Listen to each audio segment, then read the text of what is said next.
Xin chào các bạn, trong video này mình sẽ hướng dẫn các bạn chức năng vẽ cọc tự động. Để thực hiện được chức năng này, các bạn phải chuẩn bị sẵn tọa độ của cọc, ký hiệu của cọc đã được định vị từ trước.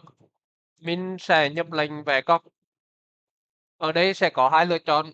Nếu các bạn vẽ theo đơn vị mét thì các bạn tích chọn vào mét. Còn nếu các bạn vẽ theo đơn vị mm, các bạn tích chọn vào mm. Mình vẽ theo mm thì mình tích ở đây.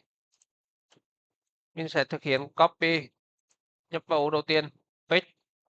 Sau khi hoàn thành copy dữ liệu từ file Excel vào UI thì mình sẽ nhập vào vẽ cọc. Đấy, cọc đã được tự động vẽ vào và các ký hiệu tự động gắn vào.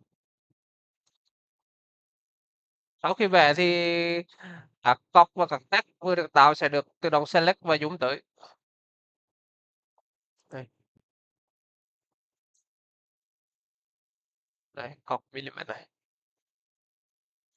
text này.